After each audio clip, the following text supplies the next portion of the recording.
అన్నీ ఉండి అల్లుడి నోట్లో శని అన్నట్టు అయిపోయింది. మా చిన్నోడి బర్త్డే బాగా సెలబ్రేట్ చేద్దాం అనుకున్నాను కానీ కేక్ కూడా కొనలేని సిచ్యువేషన్ అయిపోయింది. పెద్దోడైతే 3 రోజుల ముందే వాళ్ళ ఫ్రెండ్స్ అందరినీ ఇన్వైట్ చేసి మా తమ్ముడు బర్త్డే ఉంది, ఆ రోజు మీరు అందరూ వచ్చి ఇవ్వాలని అన్నాడు. పెద్దోడికి ఇంటికి వచ్చాక విషయం అయితే చెప్పాము, తమ్ముడు బర్త్డే అయితే సెలబ్రేషన్ చేయట్లేదు, కేక్ కటింగ్ కూడా లేదని చెప్పాము. అలా చెప్పాము లేదో చాలా అయితే బాధపడ్డాడు.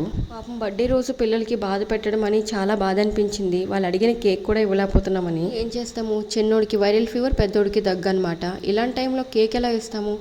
ఆయనైతే 1 వీక్ తర్వాత కేక్ కట్ చేసి సెలబ్రేషన్ చేద్దామని అన్నారు కానీ డాక్టర్ అయితే స్ట్రిక్ట్గా చెప్పేశారు 3 వీక్స్ వరకు no cake, no chocolate, no biscuit అని.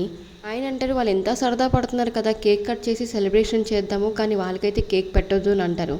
నేనేమంటానంటే వాళ్ళకి పెట్టండి మనం ఎందుకు తినాలి, అందరికి ఎందుకు పంచాలి అని నేను అంటాను. పంచేది లేదు, కేక్ కటింగ్ కూడా లేదు అని నేనైతే స్ట్రిక్ట్గా చెప్పేశాను. పెద్దోడి కోసం చాలా సింపుల్గా ఈజీ ప్రాసెస్లో ఎగ్ పఫ్ అయితే చేశాను. మీరు కూడా ట్రై చేయండి, సూపర్గా ఉంటుంది. నా వీడియో నచ్చినట్టయితే సబ్స్క్రైబ్.